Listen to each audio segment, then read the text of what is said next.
Merhaba dostlar, ben Ozan. Bu seriyi biliyorsunuz ama bu kez piyasayı, dolar kurunu, yeni çıkan ve fiyatı daha alınabilir konuma gelen Asus cihazlara düşündüğümde bence alınabilecek en iyi Asus laptopları birlikte inceleyeceğiz. Baştan belirteyim, bu videoda her zamanki gibi herhangi bir sponsorluk yok. Yani benim almayacağım, önermediğim hiçbir laptop bu listede olmayacak. Fakat laptop alırken nereden aldığımız ve satıcılar bir o kadar önemli. Bu laptopların hepsinin en ucuz, güvenilir satın alma linkleri açıklama ve yorumlarda olacak. Oradan rahatlıkla alabilirsin. Burada Asus tarafında fiyatını gerçekten hak eden en beğendiğim laptoplardan bahsedeceğim. Buradaki laptoplar benim favorim ama bunların dışında önerdiğim Asus'lar da var. Onları da bir liste yapıp linkini açıklamaya koyarım. Ve sizce bu serinin devamı laptop tarafında diğer markalar için de gelsin mi? Gelsin diyorsan videoyu beğenmeyi ve abone olup bildirimleri açmayı unutmayın. Destekleriniz benim için çok önemli. Şu an için Asus tarafında iyi bir laptop istiyorsak bütçemiz bence minimum 20.000 olmalı ve 100.000'e kadar da çıkacağız. Şimdi alınabilecek en ucuz Asus laptopumuzla başlayalım. Burada Asus TUF A15'i görüyoruz.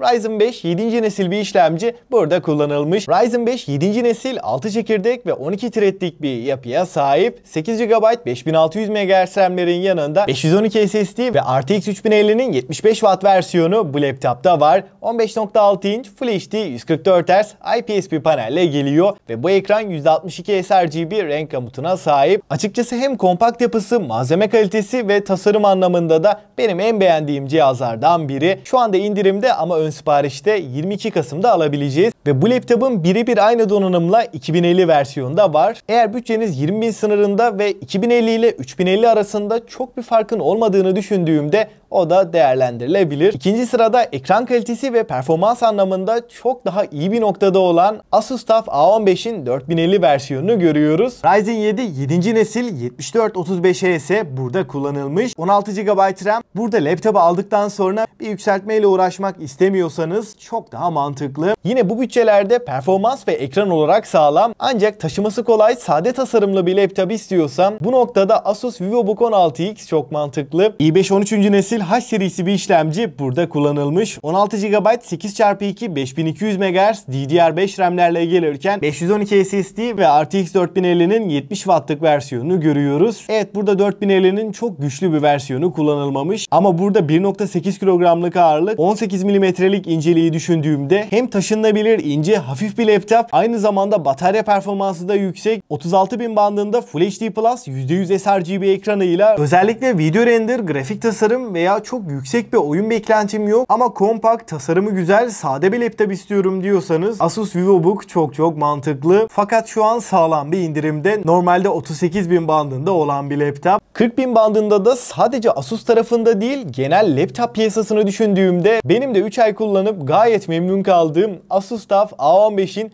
4060 versiyonunu görüyoruz. Ryzen 7 7. nesil 7435HS burada kullanılmış. 16 GB RAM ve 512 SSD ile beraber geliyor. Burada üst kapakta metal bir yapıya yer verilmiş. Kasanın diğer detayları da plastik olarak önümüze çıkıyor. Fakat Asus TUF A15'i rakiplerinden ayıran en önemli detaylardan biri kesinlikle malzeme kalitesi. Hem iç yüzeyi hem de arka yüzeyde esneme yapmayan ciddi anlamda dayanıklı bir kasayla beraberiz. Fiyatını oranla da verdiği hissiyat gerçekten üst seviyede. Klavye hissiyatı da oldukça başarılı. Ryzen 7 7. nesil yüksek performanslı bir işlemci kullanılmış. Cinebench'te tek çekirdek 1500, çoklu çekirdekte de 13700'ü geçmeyi başarıyor. 16 GB 4800 MHz 8x2 RAM'ler önümüze çıkıyor. 512 M2 SSD ek olarak da bir adet boşta olan M2 yuvamız da var. Full HD 144 Hz'lik bir paneli burada görebiliyoruz ve %100 sRGB renk gamutuyla gerçeğe çok yakın renkler verebiliyor. Burada kontrast, renk doygunluğu ve canlılık açısından da bu ekranın gayet başarılı olduğunu söylemem gerekiyor. CS2, Valorant gibi yüksek FPS aldığımız oyunlarda G-Sync desteğiyle 144 Hz'e optimize ederek görüntüdeki yırtılmaları ciddi şekilde engelliyor. Bence bu fiyatlarda çok kalacak bir laptop değil. Alacaksanız bence ertelemeyin. 50.000 bandında bir bütçeyle fiyat performans olarak düşündüğümde en mantıklı laptop Asus TUF F15'i görüyoruz. i7 13. nesil H serisi işlemciyi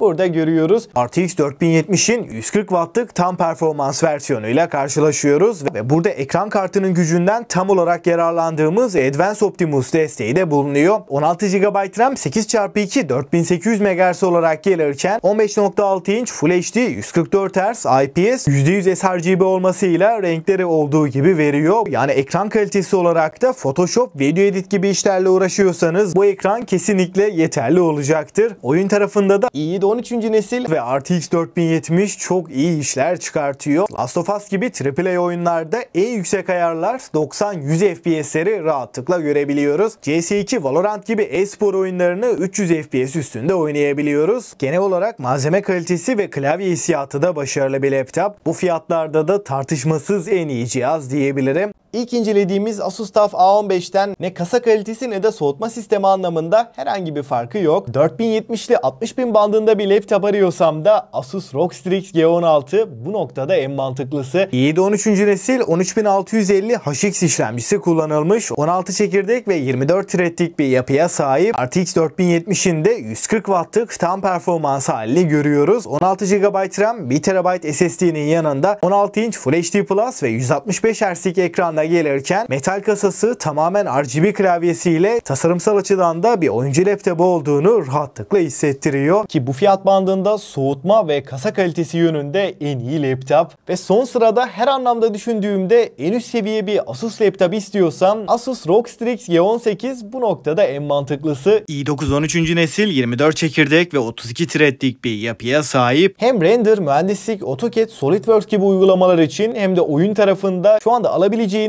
en güçlü işlemcilerden biri. 32 GB RAM 5800 MHz 16x2 olarak gelirken 1 TB SSD'nin yanında RTX 4080'in tam performans 175 wattlık versiyonu bu laptopta var ve 18 inç QHD Plus yani 2K'nın üstünde bir çözünürlükle karşılaşıyoruz ve bu ekran 240 Hz tazeleme ile de birlikte geliyor. Açıkçası hem performans hem deneyim hem de soğutma yönünde düşündüğümde bu fiyatlardaki en sağlam laptop. Gerçekten üst seviye bir laptop istiyorsam bu laptopu alıp 7-8 sene rahatlıkla kullanabilirsin. Dostlar, şimdi en önemli kısım, son bir değerlendirme yaparsam eğer bütçem 20.000'e daha yakın, bu noktada en uygun fiyata en mantıklı laptopu istiyorsam Asus TUF A15'in 2050 versiyonu. Fakat arada çok fiyat farkı olmadığı için RTX 3050 modeli almak bana daha mantıklı geliyor. 30.000 bandında da Asus TUF A15'in 4050 ve 16 GB RAM'li versiyonu performans olarak en iyisiyken render, mühendislik, tasarım içinde kullanılabilecek ince, hafif gaming laptop olmasın diyorsan Asus VivoBook 16X.